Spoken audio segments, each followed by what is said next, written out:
Recording by Holton Johnson. Zen by Jerome, Bixby. Because they were so likable and intelligent and adaptable, they were vastly dangerous. It's difficult, when you're on one of the asteroids, to keep from tripping, because it's almost impossible to keep your eyes on the ground. They never got around to putting portholes in spaceships, you know. Unnecessary when you're flying by GB, and psychologically inadvisable besides. So an asteroid is about the only place, apart from Luna, where you can really see the stars. There are so many stars in an asteroid sky that they look like clouds, like massive, heaped-up silver clouds floating slowly around the inner surface of the vast ebony sphere that surrounds you and your tiny foothold. They are near enough to touch. You want to touch them, but they are so frighteningly far away. And so beautiful. There's nothing in creation half so beautiful as an asteroid sky. You don't want to look down naturally. I had left the Lucky Pierre to search for fossils. I'm David Kuntz, the Lucky Pierre's paleontologist. Somewhere off in the darkness on either side of me were Joe Hargraves, gadgeting for mineral deposits, and Ed Reese, hopefully on the lookout for something alive. The Lucky Pierre was back of us, her body out of sight, behind a low black ridge, only her gleaming nose poking above like a porpoise coming up for air. When I looked back, I could see, along the jagged rim of the ridge, the busy reflected flickerings of the bubble camp the techs were throwing together. Otherwise, all was black, except for our blue-white torch beams that darted here and there over the gritty rocky surface. The 29 of us were ETI Team 17, whose assignment was the asteroids. We were 4 years and 3 months out of Terra, and we reached Vesta right on schedule. 10 minutes after landing, we had known that the clod was part of the crust of Planet X, or Sorn to give it its right name, one of the few such parts that hadn't been blown clean off the solar system. That made Vesta extra special.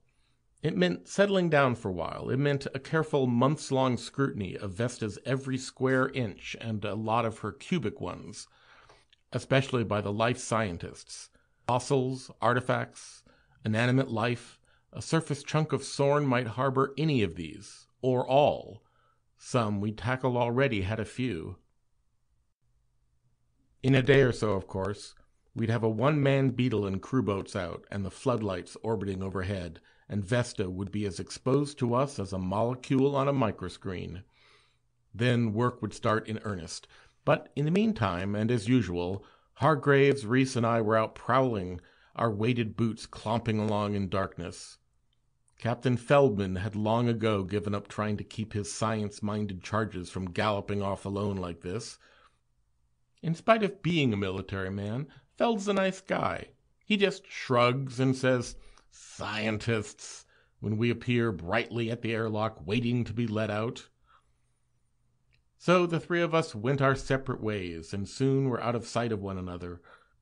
Ed Reese, the biologist, was looking hardest for animate life, naturally, but I found it. I had crossed a long, rounded expanse of rock lava, wonderfully colored, and was descending into a boulder-cluttered pocket. I was nearing the bottom of the chunk, the part that had been the deepest beneath Sorn's surface before the blow-up. It was the likeliest place to look for fossils. But instead of looking for fossils, my eyes kept rising to those incredible stars. You get that way particularly after several weeks of living in steel. And it was lucky that I got that way this time, or I might have missed the Zen. My feet tangled with a rock. I started a slow, light gravity fall and looked down to catch my balance. My torch beam flickered across a small, red-furried teddy bear shape. The light passed on. I brought it sharply back to target.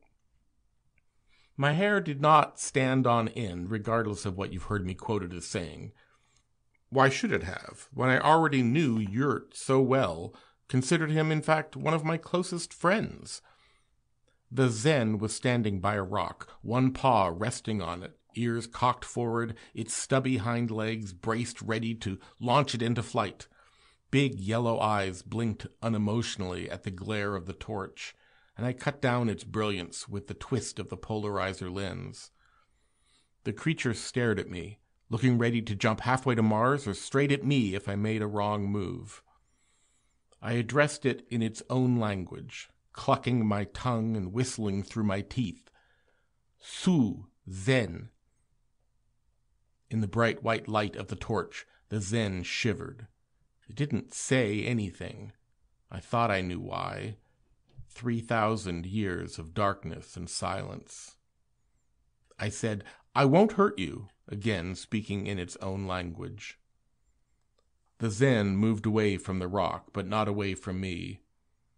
It came a little closer, actually, and peered at my helmeted, mirror-glassed head, unmistakably the seat of intelligence, it appears, of any race anywhere. Its mouth, almost human-shaped, worked. Finally, words came. It hadn't spoken, except to itself, for 3,000 years. "You are not Zen," it said. "Why, how do you speak Zenakai?" It took me a couple of seconds to untangle the squeaking syllables and get any sense out of them. What I had already said to it were stock phrases that Yurt had taught me. I knew still more, but I couldn't speak Zenakai fluently by any means. Keep this in mind, by the way. I barely knew the language, and the Zen could barely remember it. To save space, the following dialogue is reproduced without bumblings, blank stares, and "What did you say?" In reality, our talk lasted over an hour. "I am an Earthman," I said. Through my earphones, when I spoke, I could faintly hear my own voice, as the Zen must have heard it in Vesta's all but non-existent atmosphere. Tiny, metallic, cricket-like. I pointed at the sky, the incredible sky, from out there, from another world. It thought about that for a while. I waited.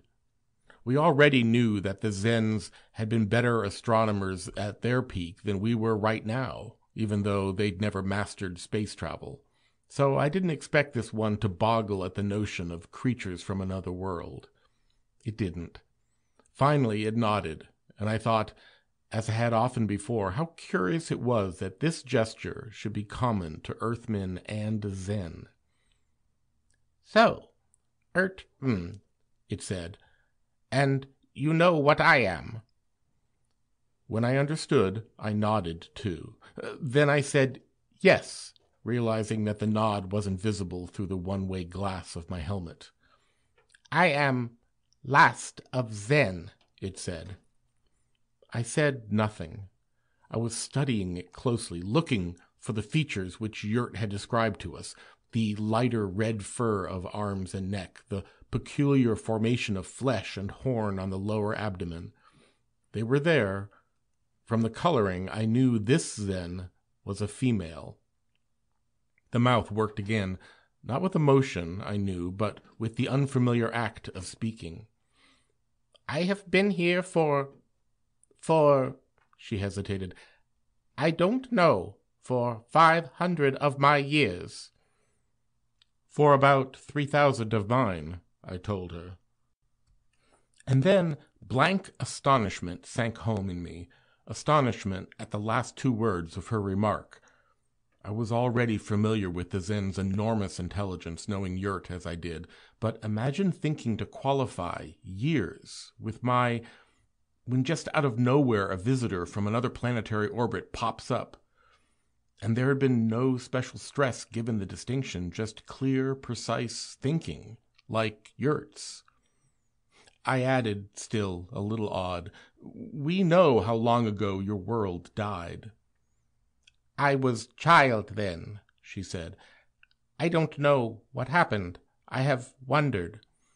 She looked up at my steel and glass face. I must have seemed like a giant. Well, I suppose I was. "This, what we're on, was part of Sorn, I know. Was it," she fumbled for a word, "was it atom explosion?" I told her how Sorn had gotten careless with its hydrogen atoms and had blown itself over half of creation. This the ETI teams had surmised from scientific records found on Eros, as well as from geophysical evidence scattered throughout the other bodies. "I was child," she said again after a moment. "But I remember things different from this. Air, heat, light. How do I live here?" Again I felt amazement at its intelligence, and it suddenly occurred to me that astronomy and nuclear physics must have been taught in Sorn's elementary schools, else that my years and atom explosion would have been all but impossible. And now this old creature, remembering back 3,000 years to childhood, probably to those elementary schools, remembering and defining the differences in environment between then and now, and more, wondering at its existence in the different now. And then I got my own thinking straightened out. I recalled some of the things we had learned about the Zen. Their average lifespan had been 12,000 years, or a little over. So the Zen before me was, by our standards, about 25 years old. Nothing at all strange about remembering when you are 25 the things that happened to you when you were 7. But the Zen's question, even my rationalization of my reaction to it, had given me a chill. Here was no cuddly teddy bear. This creature had been born before Christ. She had been alone for 3,000 years on a chip of bone from her dead world beneath a sepulchre of stars, the last and greatest Martian civilization. The Laharai had given and fallen in her lifetime, and she was 25 years old. "How do I live here?" she asked again.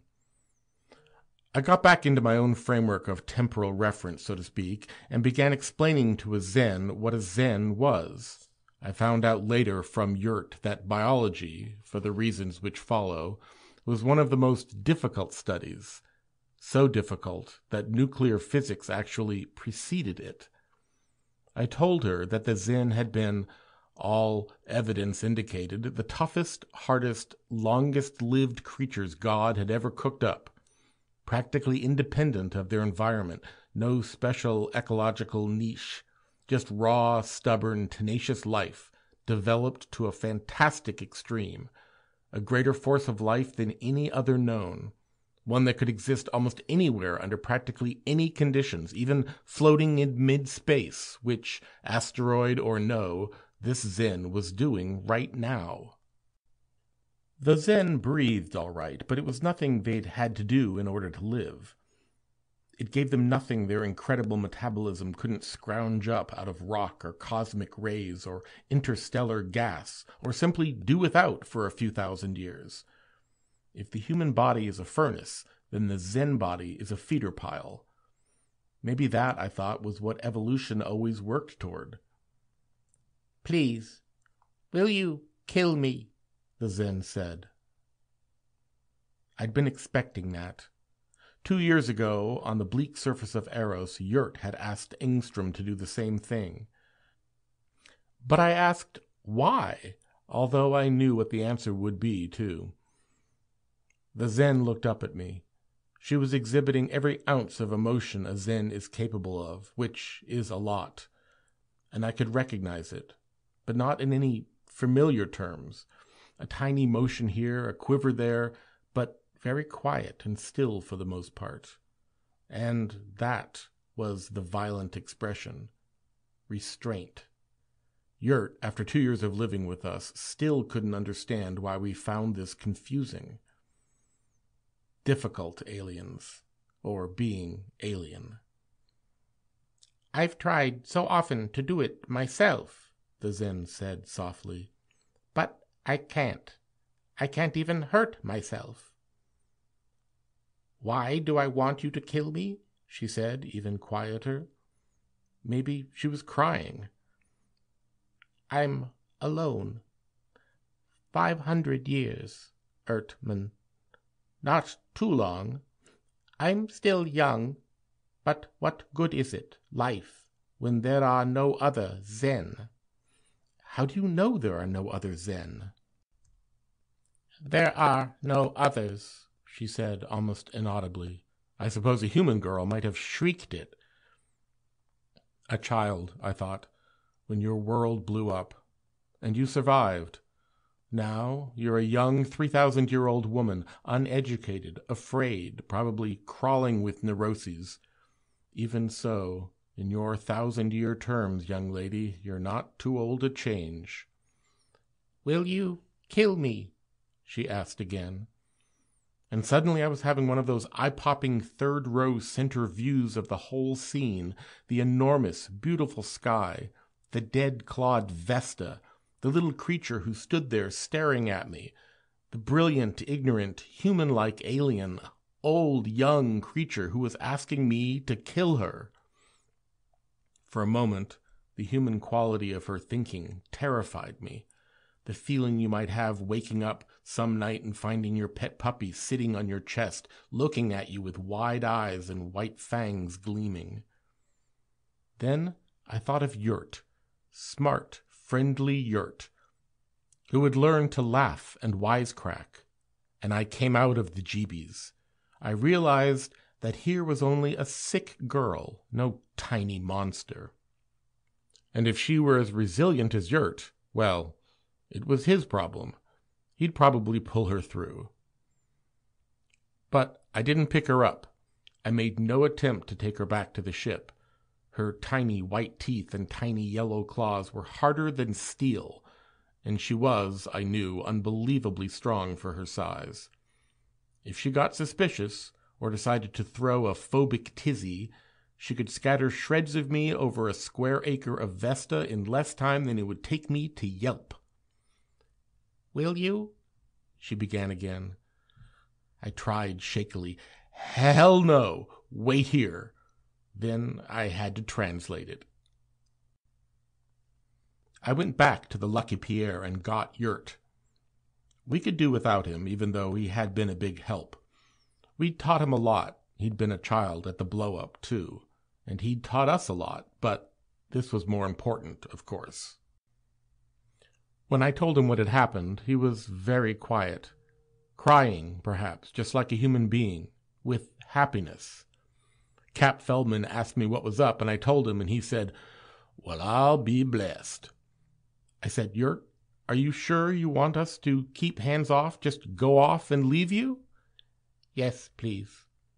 Feldman said, "Well, I'll be blessed." Yurt, who spoke excellent English, said, "Bless you all." I took him back to where the female waited. From the ridge, I knew the entire crew was watching through binocs. I set him down, and he fell to studying her intently. "I am not a Zen," I told her, giving my torch full brilliance for the crew's sake, "but Yurt here is. Do you see? I mean, do you know what you look like?" She said, "I can see enough of my body to, and yes." "Yurt," I said, "here's the female we thought you might find. Take over." Yurt's eyes were fastened on the girl. "What do I do now?" she whispered worriedly. "I'm afraid that's something only a Zen would know," I told her, smiling inside my helmet. "I'm not a Zen. Yurt is." She turned to him. "You will tell me?" "If it becomes necessary." He moved closer to her, not even looking back to talk to me. "Give us some time to get acquainted, will you, Dave? And you might leave some supplies and a bubble at the camp when you move on, just to make things pleasanter." By this time he had reached the female. They were as still as space. Not a sound, not a motion. I wanted to hang around, but I knew how I'd feel if a Zen, say, wouldn't go away if I were the last man alive and had just met the last woman. I moved my torch off them and headed back for the Lucky Pierre. We all had a drink to the saving of a great race that might have become extinct. Ed Reese, though, had to do some worrying before he could down his drink. "What if they don't like each other?" he asked anxiously. "They don't have much choice," Captain Feldman said, always the realist. "Why do homely women fight for jobs on the most isolated space outposts?" Reese grinned. "That's right. They look awful good after a year or two in space." "Make that 25 by Zen standards or 3,000 by ours," said Joe Hargraves, "and I'll bet they look beautiful to each other." We decided to drop our investigation of Vesta for the time being and come back to it after the honeymoon. 6 months later, when we returned, there were 1,200 Zen on Vesta. Captain Feldman was a realist, but he was also a deeply moral man. He went to Yurt and said, "It's indecent. Couldn't the two of you control yourselves at least a little? 1,200 kids." "We were rather surprised ourselves," Yurt said complacently, "but this seems to be how Zen reproduce. Can you have only half a child?" Naturally, Feld got the authorities to quarantine Vesta. Good God, the Zen could push us clear out of the solar system in a couple of generations. I don't think they would, but you can't take such chances, can you? End of Zen by Jerome Bixby. Recording by Holton Johnson.